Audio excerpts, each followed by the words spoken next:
اللہ اللہ اللہ۔ شروع اللہ کا نام لے کر جو بڑا مہربان نہایت رحم والا ہے۔ اور زمین پر کوئی چلنے پھرنے والا نہیں مگر اس کا رزق اللہ کے ذمے ہے۔ وہ اس کے رہنے کی جگہ کو بھی جانتا ہے اور جہاں سونپا جاتا ہے اسے بھی۔ یہ سب کچھ کتاب روشن میں لکھا ہوا ہے۔ اور وہی تو ہے جس نے آسمانوں اور زمین کو 6 دن میں بنایا اور اس وقت اس کا عرش پانی پر تھا۔ تمہارے پیدا کرنے سے مقصود یہ ہے کہ وہ تم کو آزمائے کہ تم میں عمل کے لحاظ سے کون بہتر ہے۔ اور اے نبی، اگر تم کہو کہ تم لوگ مرنے کے بعد زندہ کر کے اٹھائے جاؤ گے تو کافر کہہ دیں گے کہ یہ تو کھلا جادو ہوا۔ اور اگر ایک مدت معین تک ہم ان سے عذاب روک دیں تو کہیں گے کہ کون سی چیز عذاب کو روکے ہوئے ہے؟ دیکھو، جس روز وہ ان پر واقع ہوگا پھر ٹلنے کا نہیں، اور جس چیز کا یہ مذاق اڑاتے ہیں وہ ان کو گھیر لے گی۔ اور اگر ہم انسان کو اپنے پاس سے نعمت بخشیں پھر اس سے اس کو چھین لے تو نا امید اور ناشکرا ہو جاتا ہے۔ اور اگر تکلیف پہنچنے کے بعد آسائش کا مزہ چکھائیں تو خوش ہو کر کہتا ہے کہ سب سختیاں مجھ سے دور ہو گئیں۔ بے شک وہ ہے ہی خوشی میں مست ہو جانے والا، بڑا فخر جتانے والا۔ ہاں، جنہوں نے صبر کیا اور عمل نیک کیے، یہی ہیں جن کے لیے بخشش اور اجر عظیم ہے۔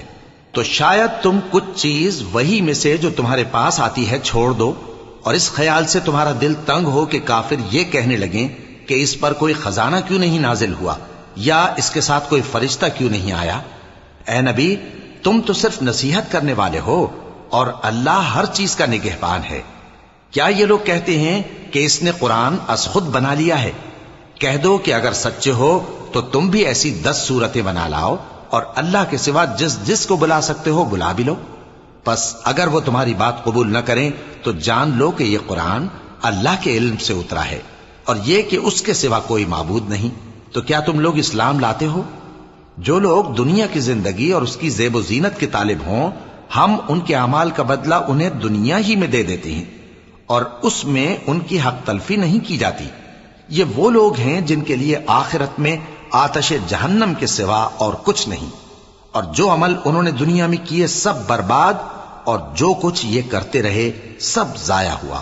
بھلا جو لوگ اپنے پروردگار کی طرف سے دلیل روشن رکھتے ہوں اور ان کے ساتھ ایک آسمانی گواہ بھی اس کی جانب سے ہو، اور اس سے پہلے موسیٰ کی کتاب ہو جو پیشوا اور رحمت ہے، تو کیا وہ قرآن پر ایمان نہیں لائیں گے؟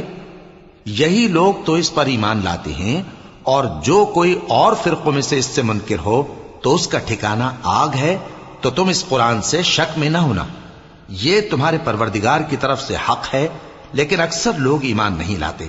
اور اس سے بڑھ کر ظالم کون ہوگا جو اللہ پر جھوٹ باندھے؟ ایسے لوگ اپنے رب کے سامنے پیش کیے جائیں گے اور گواہ کہیں گے کہ یہی لوگ ہیں جنہوں نے اپنے پروردگار پر جھوٹ بولا تھا۔ سن رکھو کہ ظالموں پر اللہ کی لعنت ہے، جو اللہ کے رستے سے روکتے اور اس میں کجی چاہتی ہیں، اور وہ آخرت کا بھی انکار کرتے ہیں۔ یہ لوگ زمین میں کہیں چھپ کر اللہ کو ہرا نہیں سکتے، اور نہ اللہ کے سوا کوئی ان کا حمایتی ہے۔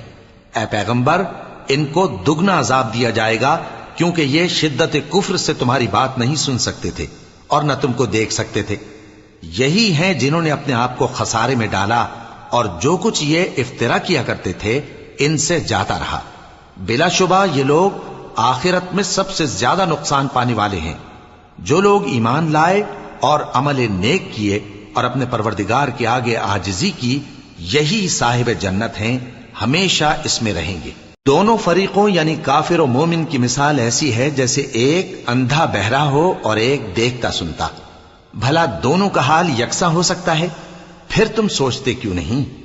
اور ہم نے نوح کو ان کی قوم کی طرف بھیجا تو انہوں نے ان سے کہا کہ میں تم کو کھول کھول کر ڈر سنانے اور یہ پیغام پہنچانے آیا ہوں کہ اللہ کے سوا کسی کی عبادت نہ کرو، مجھے تمہاری نسبت دردناک عذاب کا خوف ہے۔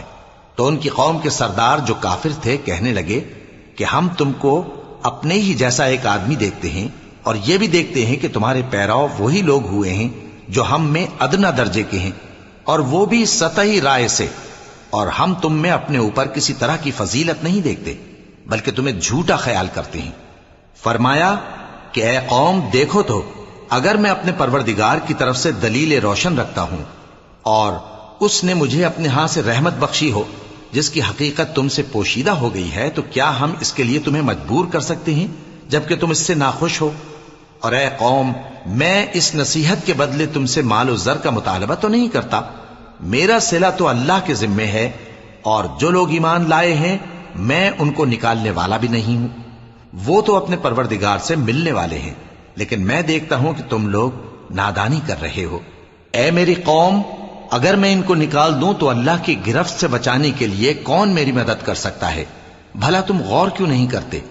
اور میں نہ تم سے یہ کہتا ہوں کہ میرے پاس اللہ کے خزانے ہیں، اور نہ یہ کہ میں غیب جانتا ہوں، اور نہ یہ کہتا ہوں کہ میں فرشتہ ہوں، اور نہ ان لوگوں کی نسبت جن کو تم حقارت کی نظر سے دیکھتے ہو یہ کہتا ہوں کہ اللہ ان کو بھلائی یعنی اعمال کی جزائے نیک نہیں دے گا، جو ان کے دلوں میں ہے اسے اللہ خوب جانتا ہے۔ اگر میں ایسا کہوں تو بے انصافوں میں ہو جاؤں۔ انہوں نے کہا کہ نوح، تم نے ہم سے جھگڑا تو کیا اور جھگڑا بھی بہت کیا، اب اگر تم سچے ہو تو جس چیز سے ہمیں ڈراتے ہو وہ ہم پر لا نازل کرو۔ نوح نے کہا کہ اس عذاب کو تو اللہ ہی چاہے گا تو نازل کرے گا، اور تم اللہ کو کسی طرح ہرا نہیں سکتے، اور اگر میں یہ چاہوں کہ تمہاری خیر خواہی کروں اور اللہ یہ چاہے کہ تمہیں گمراہ رہنے دے تو میری خیر خواہی تم کو کچھ فائدہ نہیں دے سکتی۔ وہی تمہارا پروردگار ہے اور تمہیں اسی کی طرف لوٹ کر جانا ہے۔ کیا یہ لوگ کہتے ہیں کہ اس پیغمبر نے قرآن اپنے دل سے بنا لیا ہے؟ کہہ دو کہ اگر میں نے دل سے بنا لیا ہے تو میرے گناہ کا وبال مجھ پر، اور جو گناہ تم کرتے ہو اس سے میں بری الذمہ ہوں۔ اور نوح کی طرف وحی کی گئی کہ تمہاری قوم میں جو لوگ ایمان لا چکے ان کے سوا اور کوئی ایمان نہیں لائے گا، تو جو کام یہ کر رہے ہیں ان کی وجہ سے غم نہ کھاؤ، اور ایک کشتی ہمارے حکم سے ہمارے سامنے بناؤ، اور جو لوگ ظالم ہیں ان کے بارے میں مجھ سے کچھ نہ کہنا، کیونکہ وہ ضرور غرق کر دیے جائیں گے۔ اور نوح نے کشتی بنانا شروع کر دی، اور جب ان کی قوم کے سردار ان کے پاس سے گزرتے تو ان سے تمسخر کرتے۔ وہ کہتے کہ اگر تم ہم سے تمسخر کرتے ہو تو جس طرح تم ہم سے تمسخر کرتے ہو اسی طرح ایک وقت ہم بھی تم سے تمسخر کریں گے، اور تم کو جلد معلوم ہو جائے گا کہ کس پر عذاب آتا ہے جو اسے رسوا کرے گا، اور کس پر ہمیشہ کا عذاب نازل ہوتا ہے۔ یہاں تک کہ جب ہمارا حکم آ پہنچا اور تنور جوش مارنے لگا تو ہم نے نوح کو حکم دیا کہ ہر قسم کے پالتو جانوروں میں سے جوڑا جوڑا یعنی ایک ایک نر اور ایک ایک مادہ لے لو، اور جس شخص کی نسبت حکم ہو چکا ہے کہ ہلاک ہو جائے گا اس کو چھوڑ کر اپنے گھر والوں کو اور جو ایمان لایا ہو اس کو کشتی میں سوار کر لو۔ اور ان کے ساتھ ایمان بہت ہی کم لوگ لائے تھے۔ نوح نے کہا کہ اللہ کا نام لے کر کہ اسی کے کرم سے اس کا چلنا اور ٹھہرنا ہے، اس میں سوار ہو جاؤ، بے شک میرا پروردگار بخشنے والا ہے، مہربان ہے۔ اور وہ ان کو لے کر طوفان کی لہروں میں چلنے لگی۔ لہریں کیا تھیں؟ گویا پہاڑ تھے۔ اس وقت نوح نے اپنے بیٹے کو جو کشتی سے الگ تھا پکارا کہ بیٹا ہمارے ساتھ سوار ہو جا اور کافروں میں شامل نہ ہو۔ اس نے کہا کہ میں ابھی پہاڑ سے جا لگوں گا، وہ مجھے پانی سے بچا لے گا۔ فرمایا کہ آج اللہ کے عذاب سے کوئی بچانے والا نہیں اور نہ کوئی بچ سکتا ہے مگر وہی جس پر اللہ رحم کرے۔ اتنے میں دونوں کے درمیان لہر حائل ہو گئی اور وہ ڈوب کر رہ گیا، اور حکم دیا گیا کہ اے زمین اپنا پانی نگل جا، اور اے آسمان تھم جا، اور پانی خشک ہو گیا اور کام تمام کر دیا گیا، اور کشتی کوہ جودی پر جا ٹھہری، اور کہہ دیا گیا کہ بے انصاف لوگوں پر لعنت۔ اور نوح نے اپنے پروردگار کو پکارا اور کہا کہ پروردگار، میرا بیٹا بھی میرے گھر والوں میں ہے، تو اس کو بھی نجات دے، تیرا وعدہ سچا ہے اور تو بہترین حاکم ہے۔ اللہ نے فرمایا کہ اے نوح، وہ تیرے گھر والوں میں نہیں ہے، وہ تو سراسر بد عمل ہے، تو جس چیز کی تم کو حقیقت معلوم نہیں اس کے بارے میں مجھ سے درخواست ہی نہ کرو، اور میں تم کو نصیحت کرتا ہوں کہ نادان نہ بنو۔ نوح نے کہا پروردگار، میں تجھ سے پناہ مانگتا ہوں کہ ایسی چیز کی تجھ سے درخواست کروں جس کی حقیقت مجھے معلوم نہیں، اور اگر تو مجھے نہیں بخشے گا اور مجھ پر رحم نہیں فرمائے گا تو میں تباہ ہو جاؤں گا۔ حکم ہوا کہ نوح ہماری طرف سے سلامتی اور برکتوں کے ساتھ جو تم پر اور تمہارے ساتھ کی جماعتوں پر نازل کی گئی ہیں اتر آؤ، اور کچھ اور جماعتیں ہوں گی جن کو ہم دنیا کے فوائد سے بہرہ مند کریں گے، پھر ان کو ہماری طرف سے عذاب علیم پہنچے گا۔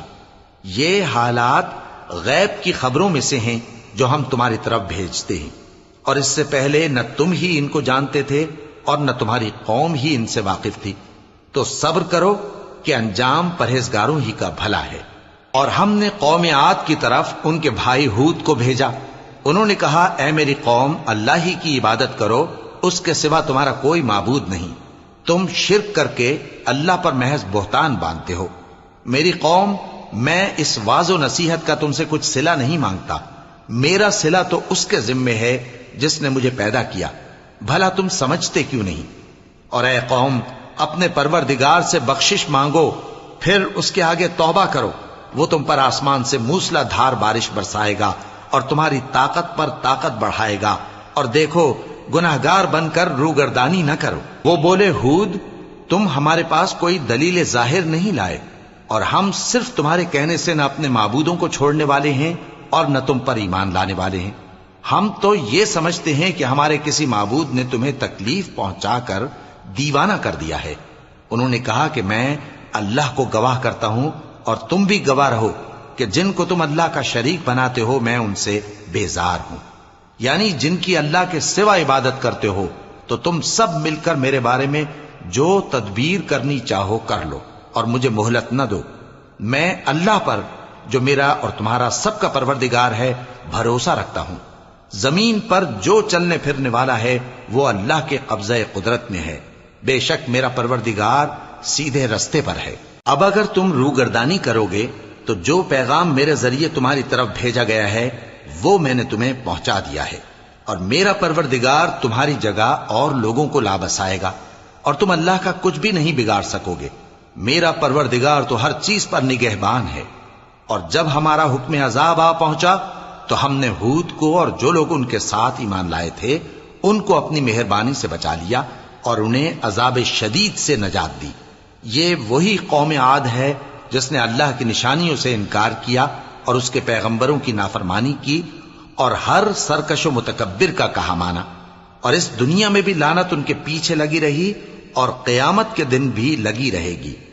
دیکھو قوم عاد نے اپنے پروردگار سے کفر کیا، اور سن رکھو قوم عاد پر پھٹکار ہے جو ہود کی قوم تھی۔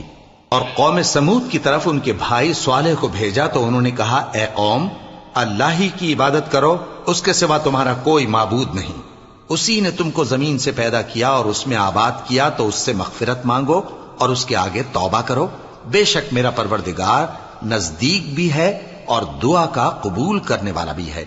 انہوں نے کہا کہ صالح، اس سے پہلے ہم تم سے کئی طرح کی امیدیں رکھتے تھے، اب وہ منقطع ہو گئی۔ کیا تم ہم کو ان چیزوں سے منع کرتے ہو جن کو ہمارے بزرگ پوجتے آئے ہیں؟ اور جس بات کی طرف تم ہمیں بلاتے ہو اس کی طرف سے ہم بڑے بھاری شک میں ہیں۔ صالح نے کہا اے میری قوم، بھلا دیکھو تو اگر میں اپنے پروردگار کی طرف سے کھلی دلیل پر ہوں اور اس نے مجھے اپنے ہاتھ سے نبوت کی نعمت بخشی ہو، تو اگر میں اللہ کی نافرمانی کروں تو اس کے سامنے میری کون مدد کرے گا؟ تم تو کفر کی باتوں سے میرا نقصان ہی کرتے ہو۔ اور یہ بھی کہا کہ اے قوم، یہ اللہ کی اونٹنی تمہارے لیے ایک نشانی یعنی معجزہ ہے، تو اس کو چھوڑ دو کہ اللہ کی زمین میں جہاں چاہے چرتی پھرے، اور اس کو کسی طرح کی تکلیف نہ دینا ورنہ تمہیں جلد عذاب آ پکڑے گا۔ مگر انہوں نے اس کو کاٹ ڈالا تو صالح نے کہا کہ اپنے گھروں میں 3 دن اور فائدے اٹھا لو، یہ وعدہ ہے کہ جھوٹا نہ ہوگا۔ پس جب ہمارا حکم آ گیا تو ہم نے صالح کو اور جو لوگ ان کے ساتھ ایمان لائے تھے ان کو اپنی مہربانی سے بچا لیا اور اس دن کی رسوائی سے محفوظ رکھا، بے شک تمہارا پروردگار طاقتور ہے، زبردست ہے۔ اور جن لوگوں نے ظلم کیا تھا ان کو چنگھاڑ کی صورت میں عذاب نے آ پکڑا تو وہ اپنے گھروں میں اوندھے پڑے رہ گئے، گویا کبھی ان میں بسے ہی نہ تھے۔ سن رکھو کہ قوم سمود نے اپنے پروردگار سے کفر کیا، اور سن رکھو قوم سمود پر پھٹکار ہے۔ اور ہمارے فرشتے ابراہیم کے پاس بشارت لے کر آئے تو سلام کہا، انہوں نے بھی جواب میں سلام کہا۔ ابھی کچھ وقفہ نہیں ہوا تھا کہ ابراہیم ایک بھنا ہوا بچڑا لے آئے۔ پھر جب دیکھا کہ ان کے ہاتھ کھانے کی طرف نہیں بڑھتے یعنی وہ کھانا نہیں کھاتے تو ان کو اجنبی سمجھ کر دل میں خوف کیا۔ فرشتوں نے کہا کہ خوف نہ کیجیے، ہم قوم لوط کی طرف ان کے ہلاک کرنے کو بھیجے گئے ہیں۔ اور ابراہیم کی بیوی جو پاس کھڑی تھی ہنس پڑی، تو ہم نے اس کو اسحاق کی اور اسحاق کے بعد یعقوب کی خوشخبری دی۔ اس نے کہا، اے میرے بچہ ہوگا، میں تو بڑھیا ہوں اور یہ میرے میاں بھی بوڑھے ہیں، یہ تو بڑی عجیب بات ہے۔ انہوں نے کہا، کیا تم اللہ کی قدرت سے تعجب کرتی ہو؟ اے اہل بیت، تم پر اللہ کی رحمت اور اس کی برکتیں ہیں، وہ لائق تعریف ہے، بڑا ہے۔ پھر جب ابراہیم سے خوف جاتا رہا اور ان کو خوشخبری بھی مل گئی تو قوم لوط کے بارے میں لگے ہم سے بحث کرنے۔ بے شک ابراہیم بڑے تحمل والے، نرم دل اور رجوع کرنے والے تھے۔ اے ابراہیم، اس بات کو جانے دو، تمہارے پروردگار کا حکم آ پہنچا ہے اور ان لوگوں پر عذاب آنے والا ہے جو کبھی نہیں ٹلنے کا۔ اور جب ہمارے فرشتے لوط کے پاس آئے تو وہ ان کے آنے سے غمناک اور تنگ دل ہوئے اور کہنے لگے کہ آج کا دن بڑی مشکل کا دن ہے۔ اور لوط کی قوم کے لوگ ان کے پاس بے تحاشا دوڑتے ہوئے آئے، اور یہ لوگ پہلے ہی سے انتہائی بےہودہ حرکتیں کیا کرتے تھے۔ لوط نے کہا کہ اے بھائیو، یہ جو میری قوم کی لڑکیاں ہیں یہ تمہارے لیے جائز اور پاک ہیں، تو اللہ سے ڈرو اور میرے مہمانوں کے بارے میں مجھے بے آبرو نہ کرو۔ کیا تم میں کوئی بھی شائستہ آدمی نہیں؟ وہ بولے، تم کو معلوم ہے کہ تمہاری ان بیٹیوں کی ہمیں کچھ حاجت نہیں، اور جو ہماری غرض ہے اسے تم خوب جانتے ہو۔ لوط نے کہا، اے کاش مجھ میں تمہارے مقابلے کی طاقت ہوتی، یا میں کسی مضبوط قلعے میں پناہ لے لیتا۔ فرشتوں نے کہا، اے لوط، ہم تمہارے پروردگار کے فرشتے ہیں، یہ لوگ ہرگز تم تک نہیں پہنچ سکیں گے، تو کچھ رات رہے سے اپنے گھر والوں کو لے کر چل دو، اور تم میں سے کوئی شخص پیچھے مڑ کر نہ دیکھے، مگر تمہاری بیوی کے جو آفت ان پر پڑنے والی ہے وہی اس پر بھی پڑے گی۔ ان کے عذاب کے وعدے کا وقت صبح ہے، اور کیا صبح کچھ دور ہے؟ پھر جب ہمارا حکم آیا، ہم نے اس بستی کو الٹ کر نیچے اوپر کر دیا اور ان پر پتھر کی تہ بتہ کنکریاں برسائیں جن پر تمہارے پروردگار کے ہاں سے نشان کیے ہوئے تھے، اور وہ بستی ان ظالموں سے کچھ دور نہیں۔ اور مدین کی طرف ان کے بھائی شعیب کو بھیجا تو انہوں نے کہا کہ اے قوم، اللہ ہی کی عبادت کرو کہ اس کے سوا تمہارا کوئی معبود نہیں، اور ناپ اور تول میں کمی نہ کیا کرو، میں تو تم کو آسودہ حال دیکھتا ہوں، اور اگر تم ایمان نہ لاؤ گے تو مجھے تمہارے بارے میں ایک ایسے دن کے عذاب کا خوف ہے جو تم کو گھیر کر رہے گا۔ اور اے میری قوم، ناپ اور تول انصاف کے ساتھ پوری پوری کیا کرو، اور لوگوں کو ان کی چیزیں کم نہ دیا کرو، اور زمین میں خرابی کرتے نہ پھرو۔ اگر تم کو میرے کہنے کا یقین ہو تو اللہ کا دیا ہوا نفع ہی تمہارے لیے بہتر ہے، اور میں تمہارا نگہبان نہیں ہوں۔ انہوں نے کہا، اے شعیب، کیا تمہاری نماز تمہیں یہ سکھاتی ہے کہ جن کو ہمارے باپ دادا پوجتے آئے ہیں ہم ان کو ترک کر دیں، یا اپنے مال میں تصرف کرنا چاہیں تو نہ کریں؟ تم تو بڑے نرم دل اور بڑے سیدھے ہو۔ انہوں نے کہا کہ اے قوم، دیکھو تو، اگر میں اپنے پروردگار کی طرف سے دلیل روشن پر ہوں اور اس نے اپنے ہاں سے مجھے نیک روزی دی ہو تو کیا میں اپنا فرض ادا نہ کروں؟ اور میں نہیں چاہتا کہ جس بات سے میں تمہیں منع کروں خود اس کو کرنے لگوں۔ میں تو جہاں تک مجھ سے ہو سکے تمہارے معاملات کی اصلاح چاہتا ہوں، اور اس بارے میں مجھے توفیق کا ملنا اللہ ہی کے فضل سے ہے۔ میں اسی پر بھروسہ رکھتا ہوں اور اسی کی طرف رجوع کرتا ہوں۔ اور اے قوم، میری مخالفت تم سے کوئی ایسا کام نہ کرا دے کہ جیسی مصیبت نوح کی قوم یا ہود کی قوم یا صالح کی قوم پر واقع ہوئی تھی ویسی ہی مصیبت تم پر واقع ہو۔ اور لوط کی قوم کا زمانہ تو تم سے کچھ دور نہیں، اور اپنے پروردگار سے بخشش مانگو اور اس کے آگے توبہ کرو، بے شک میرا پروردگار بڑا مہربان ہے، بہت محبت کرنے والا ہے۔ انہوں نے کہا کہ شعیب، تمہاری بہت سی باتیں ہماری سمجھ میں نہیں آتی، اور ہم دیکھتے ہیں کہ تم ہم میں کمزور بھی ہو، اور اگر تمہارے بھائی بند نہ ہوتے تو ہم تم کو سنسار کر دیتے، اور تم ہم پر کسی طرح بھی غالب نہیں ہو۔ انہوں نے کہا کہ اے قوم، کیا میرے بھائی بندوں کا دباؤ تم پر اللہ سے زیادہ ہے، اور اس کو تم نے پیٹھ پیچھے ڈال رکھا ہے؟ میرا پروردگار تو تمہارے سب اعمال کا احاطہ کیے ہوئے ہے۔ اور اے قوم، تم اپنی جگہ کام کیے جاؤ، میں اپنی جگہ کام کیے جاتا ہوں، تم کو ان قریب معلوم ہو جائے گا کہ رسوا کرنے والا عذاب کس پر آتا ہے اور جھوٹا کون ہے۔ اور تم بھی انتظار کرو، میں بھی تمہارے ساتھ انتظار کرتا ہوں۔ اور جب ہمارا حکم آ پہنچا تو ہم نے شعیب کو اور جو لوگ ان کے ساتھ ایمان لائے تھے ان کو تو اپنی رحمت سے بچا لیا، اور جو ظالم تھے ان کو چنگھاڑ نے آ دبوچا، تو وہ اپنے گھروں میں اوندھے پڑے رہ گئے، گویا ان میں کبھی بسے ہی نہ تھے۔ سن رکھو کہ مدین پر ویسی ہی پھٹکار ہے جیسی سمود پر پھٹکار تھی، اور ہم نے موسیٰ کو اپنی نشانیاں اور دلیل روشن دے کر بھیجا فرعون اور اس کے سرداروں کی طرف، تو وہ فرعون ہی کے حکم پر چلتے رہے، حالانکہ فرعون کا حکم درست نہیں تھا۔ وہ قیامت کے دن اپنی قوم کے آگے آگے چلے گا، پھر ان کو دوزخ میں جا اتارے گا، اور جس مقام پر وہ اتارے جائیں گے وہ برا ہے۔ اور اس جہان میں بھی لعنت ان کے پیچھے لگا دی گئی، اور قیامت کے دن بھی پیچھے لگی رہے گی، جو انعام ان کو ملا ہے برا ہے۔ یہ پرانی بستیوں کے تھوڑے سے حالات ہیں جو ہم تم سے بیان کرتے ہیں، ان میں سے بعض تو باقی ہیں اور بعض تہس نہس ہو گئیں، اور ہم نے ان لوگوں پر ظلم نہیں کیا بلکہ انہوں نے خود اپنے اوپر ظلم کیا۔ غرض جب تمہارے پروردگار کا حکم آ پہنچا تو جن معبودوں کو وہ اللہ کے سوا پکارا کرتے تھے وہ ان کے کچھ بھی کام نہ آئے، اور بربادی کے سوا انہیں اور کچھ نہ دے سکے۔ اور تمہارا پروردگار جب نافرمان بستیوں کو پکڑا کرتا ہے تو اس کی پکڑ اسی طرح کی ہوتی ہے، بے شک اس کی پکڑ دکھ دینے والی سخت ہے۔ ان قصوں میں اس شخص کے لیے جو عذاب آخرت سے ڈرے عبرت ہے۔ یہ وہ دن ہوگا جس میں سب اکٹھے کیے جائیں گے، اور یہی وہ دن ہوگا جس میں سب اللہ کے روبرو حاضر کیے جائیں گے، اور ہم اس کے لانے میں ایک وقت معین تک تاخیر کر رہے ہیں۔ جس روز وہ آ جائے گا تو کوئی شخص اللہ کے حکم کے بغیر بول بھی نہیں سکے گا۔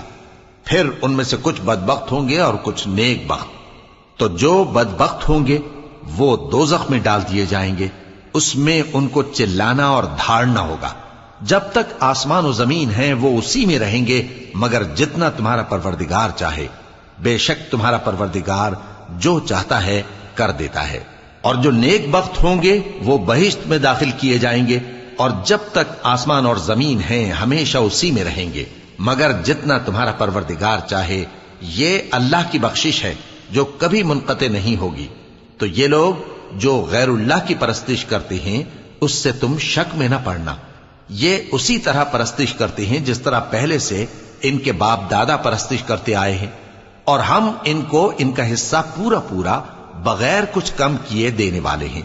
اور ہم نے موسیٰ کو کتاب دی تو اس میں اختلاف کیا گیا، اور اگر تمہارے پروردگار کی طرف سے ایک بات پہلے نہ ہو چکی ہوتی تو ان میں فیصلہ کر دیا جاتا، اور وہ تو اس کی طرف سے بڑے بھاری شک میں پڑے ہوئے ہیں۔ اور تمہارا پروردگار ان سب کو قیامت کے دن ان کے اعمال کا پورا پورا بدلہ دے گا، بے شک جو عمل یہ کرتے ہیں وہ اس سے واقف ہے۔ سو اے پیغمبر، جیسا تم کو حکم ہوتا ہے اس پر تم اور جو لوگ تمہارے ساتھ تائب ہوئے ہیں قائم رہو، اور حد سے تجاوز نہ کرنا، وہ تمہارے سب اعمال کو دیکھ رہا ہے۔ اور مسلمانوں، جو لوگ ظالم ہیں ان کی طرف مائل نہ ہونا، نہیں تو تمہیں بھی دوزخ کی آگ آ لپٹے گی، اور اللہ کے سوا تمہارے کوئی دوست نہیں ہوں گے، پھر تمہیں کوئی مدد بھی نہ ملے گی۔ اور دن کے دونوں سروں یعنی صبح اور شام کے اوقات میں اور رات کی چند ساعتوں میں نماز پڑھا کرو، کچھ شک نہیں کہ نیکیاں گناہوں کو دور کر دیتی ہیں۔ یہ ان کے لیے نصیحت ہے جو نصیحت قبول کرنے والے ہیں۔ اور صبر کیے رہو کہ اللہ نیکوکاروں کا اجر ضائع نہیں کرتا۔ تو جو امتیں تم سے پہلے گزر چکی ہیں ان میں ایسے ہوش مند کیوں نہ ہوئے جو ملک میں خرابی کرنے سے روکتے؟ ہاں، ایسے تھوڑے سے تھے جن کو ہم نے ان میں سے نجات بخشی، اور جو ظالم تھے وہ انہی باتوں کے پیچھے لگے رہے جن میں عیش و آرام تھا، اور وہ گناہوں میں ڈوبے ہوئے تھے۔ اور تمہارا پروردگار ایسا نہیں ہے کہ بستیوں کو جبکہ وہاں کے باشندے نیکوکار ہوں از راہ ظلم تباہ کر دے۔ اور اگر تمہارا پروردگار چاہتا تو تمام لوگوں کو ایک ہی جماعت کر دیتا، اور وہ برابر اختلاف کرتے رہیں گے، مگر جن پر تمہارا پروردگار رحم فرمائے، اور اسی لیے اس نے ان کو پیدا کیا ہے۔ اور تمہارے پروردگار کا قول پورا ہو گیا کہ میں دوزخ کو جنوں اور انسانوں سب سے بھر دوں گا۔ اور اے نبی اور پیغمبروں کے وہ سب حالات جو ہم تم سے بیان کرتے ہیں ان سے ہم تمہارے دل کو جمائے رکھتے ہیں۔ اور ان حالات میں تمہارے پاس حق پہنچ گیا، اور یہ مومنوں کے لیے نصیحت اور عبرت ہے۔ اور جو لوگ ایمان نہیں لائے ان سے کہہ دو کہ تم اپنی جگہ عمل کیے جاؤ، ہم اپنی جگہ عمل کیے جاتے ہیں، اور نتیجہ اعمال کا تم بھی انتظار کرو، ہم بھی انتظار کرتے ہیں۔ اور آسمانوں اور زمین کی چھپی چیزوں کا علم اللہ ہی کو ہے، اور تمام معاملات اسی کی طرف رجوع کیے جائیں گے، تو اسی کی عبادت کرو اور اسی پر بھروسہ رکھو۔ اور جو کچھ تم لوگ کر رہے ہو تمہارا پروردگار اس سے بے خبر نہیں۔ شروع اللہ کا نام لے کر جو بڑا مہربان نہایت رحم والا ہے۔ الف لام را، یہ کتاب روشن کی آیتیں ہیں۔ ہم نے اس قرآن کو عربی میں نازل کیا ہے تاکہ تم لوگ سمجھ سکو۔ اے پیغمبر، ہم اس قرآن کے ذریعے سے جو ہم نے تمہاری طرف بھیجا ہے تمہیں ایک نہایت اچھا قصہ سناتے ہیں، اور تم اس سے پہلے بے خبر تھے۔ جب یوسف نے اپنے والد سے کہا کہ ابا، میں نے خواب میں 11 ستاروں اور سورج اور چاند کو دیکھا ہے، دیکھتا کیا ہوں کہ وہ مجھے سجدہ کر رہی ہیں۔ انہوں نے کہا کہ بیٹا، اپنے خواب کا ذکر اپنے بھائیوں سے نہ کرنا، نہیں تو وہ تمہارے حق میں کوئی چال چلیں گے۔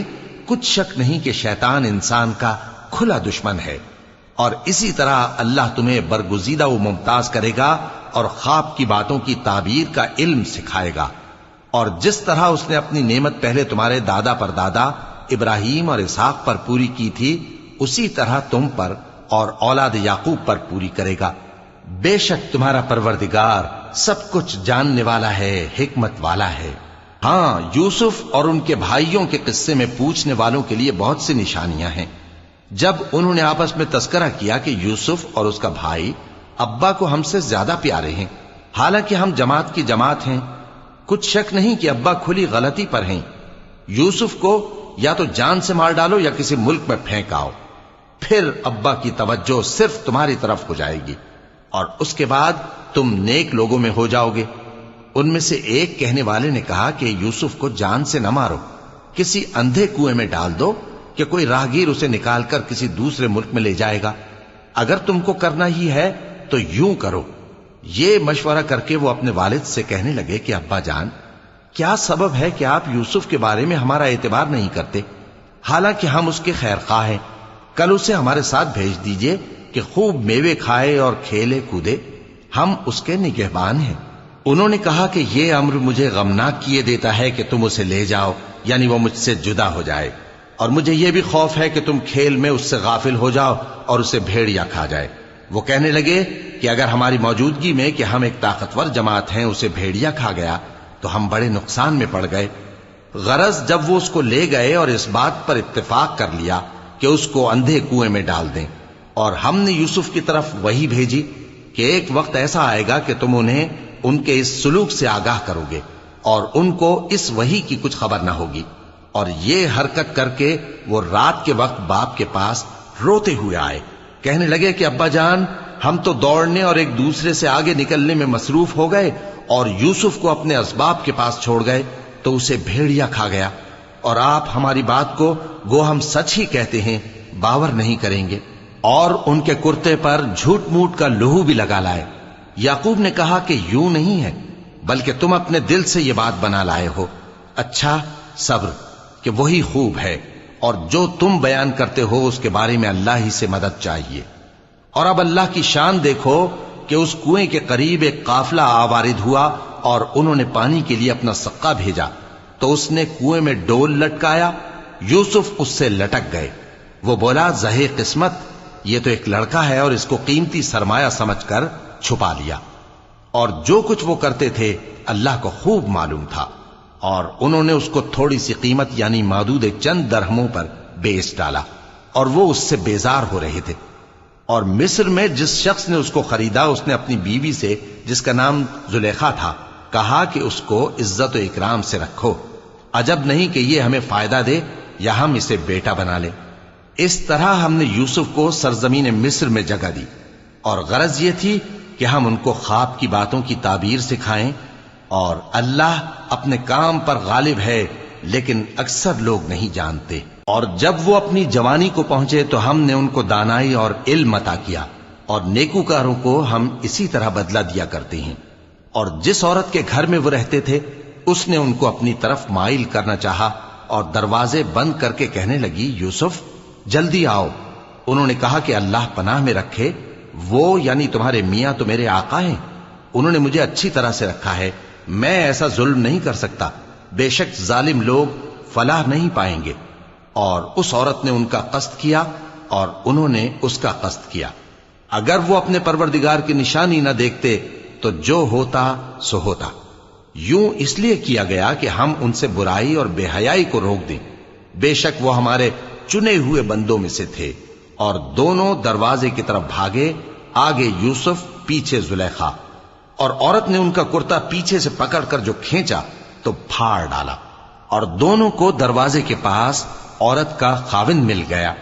تو عورت بولی کہ جو شخص تمہاری بیوی کے ساتھ برا ارادہ کرے اس کی اس کے سوا کیا سزا ہے کہ یا تو قید کیا جائے یا اسے دکھ کا عذاب دیا جائے۔ یوسف نے کہا اسی نے مجھ کو اپنی طرف مائل کرنا چاہا تھا، اور اس کے خاندان میں سے ایک گواہ نے گواہی دی کہ اگر اس کا کرتا آگے سے پھٹا ہو تو یہ سچی اور یوسف جھوٹا ہے، اور اگر کرتا پیچھے سے پھٹا ہو تو یہ جھوٹی اور وہ سچا ہے۔ سو جب اس کا کرتا دیکھا تو پیچھے سے پھٹا تھا، تب اس نے زلیخا سے کہا کہ یہ تمہارا ہی فریب ہے، اور کچھ شک نہیں کہ تم عورتوں کے فریب بڑے بھاری ہوتے ہیں۔ یوسف اس بات کا خیال نہ کر، اور زلیخا تو اپنے گناہ کی بخشش مانگ، بے شک خطا تیری ہی ہے۔ اور شہر میں عورتیں گفتگویں کرنے لگیں کہ عزیز کی بیوی اپنے غلام کو اپنی طرف مائل کرنا چاہتی ہے اور اس کی محبت اس کے دل میں گھر کر گئی ہے، ہم دیکھتی ہیں کہ وہ کھلی گمراہی میں ہے۔ پھر جب زلیخا نے ان عورتوں کی گفتگو جو حقیقت میں دیدار یوسف کے لیے ایک چال تھی سنی، تو ان کے پاس دعوت کا پیغام بھیجا اور ان کے لیے ایک محفل مرتب کی، اور پھل تراشنے کے لیے ہر ایک کو ایک ایک چھری دی، اور یوسف سے کہا کہ ان کے سامنے آؤ۔ جب عورتوں نے ان کو دیکھا تو ان کا روب حسن ان پر ایسا چھا گیا کہ پھل تراشتے تراشتے اپنے ہاتھ کاٹ لیے، اور بے ساختہ بول اٹھیں کہ اللہ پاک ہے، یہ آدمی نہیں، یہ تو کوئی بزرگ فرشتہ ہے۔ زلیخا نے کہا تو یہ وہی ہے جس کے بارے میں تم مجھے تانے دیتی تھیں، اور بے شک میں نے اس کو اپنی طرف مائل کرنا چاہا مگر یہ بچا رہا، اور اگر یہ وہ کام نہ کرے گا جو میں اسے کہتی ہوں تو قید کر دیا جائے گا اور ذلیل ہوگا۔ یوسف نے دعا کی کہ پروردگار جس کام کی طرف یہ مجھے بلاتی ہیں اس کی نسبت مجھے قید پسند ہے، اور اگر تو مجھ سے ان کے فریب کو نہ ہٹائے گا تو میں ان کی طرف مائل ہو جاؤں گا اور نادانوں میں سے ہو جاؤں گا۔ پس ان کے رب نے ان کی دعا قبول کر لی اور ان سے عورتوں کا داؤں ٹال دیا، بے شک وہی تو سننے والا ہے، جاننے والا ہے۔ پھر باوجود اس کے کہ وہ لوگ ان کی بے گناہی کے نشان دیکھ چکے تھے، ان کی رائے یہی ٹھہری کہ کچھ عرصے کے لیے ان کو قید ہی کر دیں، اور ان کے ساتھ دو اور جوان بھی داخل زندہ ہوئے۔ ایک نے ان میں سے کہا کہ میں نے خواب دیکھا ہے، دیکھتا کیا ہوں کہ شراب کے لیے انگور نچوڑ رہا ہوں۔ دوسرے نے کہا کہ میں نے بھی خواب دیکھا ہے، میں یہ دیکھتا ہوں کہ اپنے سر پر روٹیاں اٹھائے ہوئے ہوں اور پرندے ان میں سے کھا رہے ہیں، تو ہمیں ان کی تعبیر بتا دیجئے کہ ہم تمہیں نیکوکار دیکھتے ہیں۔ یوسف نے کہا کہ جو کھانا تم کو ملنے والا ہے وہ آنے نہیں پائے گا کہ میں اس سے پہلے تم کو اس کی تعبیر بتا دوں گا۔ یہ ان باتوں میں سے ہے جو میرے پروردگار نے مجھے سکھائی ہیں۔ جو لوگ اللہ پر ایمان نہیں لاتے اور آخرت کا انکار کرتے ہیں، میں نے ان کا مذہب چھوڑ دیا ہے، اور میں اپنے باپ دادا ابراہیم اور اسحاق اور یعقوب کے مذہب پر چلتا ہوں۔ ہمیں شایع نہیں ہے کہ کسی چیز کو اللہ کے ساتھ شریک بنائیں، یہ اللہ کا فضل ہے ہم پر بھی اور لوگوں پر بھی، لیکن اکثر لوگ شکر نہیں کرتے۔ اے میرے قید خانے کے رفیقو، بھلا کئی جدا جدا آقا اچھے یا اللہ جو اکیلا ہے سب پر غالب ہے؟ جن چیزوں کی تم اللہ کے سوا پرستش کرتے ہو وہ صرف نام ہی نام ہیں جو تم نے اور تمہارے باپ دادا نے رکھ لیے ہیں، اللہ نے ان کی کوئی سند نازل نہیں کی۔ سن رکھو کہ اللہ کے سوا کسی کی حکومت نہیں ہے، اس نے ارشاد فرمایا ہے کہ اس کے سوا کسی کی عبادت نہ کرو، یہی سیدھا دین ہے، لیکن اکثر لوگ نہیں جانتے۔ اے میرے قید خانے کے رفیقو، تم میں سے ایک جو پہلا خواب بیان کرنے والا ہے وہ تو اپنے آقا کو شراب پلایا کرے گا، اور جو دوسرا ہے وہ سولی دیا جائے گا، اور پرندے اس کا سر نوچ کھائیں گے۔ جو بات تم مجھ سے پوچھتے تھے وہ فیصل ہو چکی ہے۔ اور ان دونوں میں سے جس کی نسبت یوسف نے خیال کیا کہ وہ رہائی پا جائے گا، اس سے کہا کہ اپنے آقا سے میرا ذکر بھی کر دینا۔ پھر شیطان نے اسے ان کا اپنے آقا سے ذکر کرنا بھلا دیا، اور یوسف کئی برس قید خانے ہی میں رہے۔ اور بادشاہ نے کہا کہ میں نے خواب دیکھا ہے، دیکھتا کیا ہوں کہ 7 موٹی گائیں ہیں جن کو 7 دبلی گائیں کھا رہی ہیں، اور 7 خوشے سبز ہیں اور 7 خشک۔ اے درباریو، اگر تم خوابوں کی تعبیر دے سکتے ہو تو مجھے میرے خواب کی تعبیر بتاؤ۔ انہوں نے کہا، یہ خواب تو پریشان خیالی سے ہیں اور ہمیں ایسے خوابوں کی تعبیر نہیں آتی۔ اور وہ شخص جو دونوں قیدیوں میں سے رہائی پا گیا تھا اور جسے مدت کے بعد وہ بات یاد آ گئی، بول اٹھا کہ میں آپ کو اس کی تعبیر لا بتاتا ہوں، مجھے قید خانے جانے کی اجازت دیجیے۔ غرض وہ یوسف کے پاس آیا اور کہنے لگا، یوسف، اے بڑے سچے یوسف، ہمیں اس خواب کی تعبیر بتائیے کہ 7 موٹی گایوں کو 7 دبلی گائیں کھا رہی ہیں، اور 7 خوشے سبز ہیں اور 7 سوکھے، تاکہ میں لوگوں کے پاس واپس جا کر تعبیر بتاؤں۔ عجب نہیں کہ وہ تمہاری قدر جانے۔ انہوں نے کہا کہ تم لوگ 7 سال متواتر کھیتی کرتے رہو گے، تو جو غلہ کاٹو تو تھوڑے سے غلے کے سوا جو کھانے میں آئے باقی کو خوشوں میں ہی رہنے دینا۔ پھر اس کے بعد خشک سالی کے 7 سخت سال آئیں گے کہ جو غلہ تم نے جمع کر رکھا ہوگا وہ سب کو کھا جائیں گے، صرف وہی تھوڑا سا رہ جائے گا جو تم احتیاط سے رکھ چھوڑو گے۔ پھر اس کے بعد ایک ایسا سال آئے گا کہ خوب مے برسے گا اور لوگ اس میں رس نچوڑیں گے۔ اور یہ تعبیر سن کر بادشاہ نے حکم دیا کہ یوسف کو میرے پاس لے آؤ۔ سو جب قاصد ان کے پاس گیا تو انہوں نے کہا کہ اپنے آقا کے پاس واپس جاؤ اور اس سے پوچھو کہ ان عورتوں کا کیا حال ہے جنہوں نے اپنے ہاتھ کاٹ لیے تھے، بے شک میرا پروردگار ان کے فریب سے خوب واقف ہے۔ بادشاہ نے عورتوں سے پوچھا کہ تمہارا کیا قصہ تھا جب تم نے یوسف کو اپنی طرف مائل کرنا چاہا؟ سب بول اٹھیں کہ اللہ پاک ہے، ہم نے اس میں کوئی برائی معلوم نہیں کی۔ عزیز کی بیوی نے کہا، اب سچی بات تو ظاہر ہو ہی گئی ہے، اصل یہ ہے کہ میں نے اس کو اپنی طرف مائل کرنا چاہا تھا اور وہ بے شک سچا ہے۔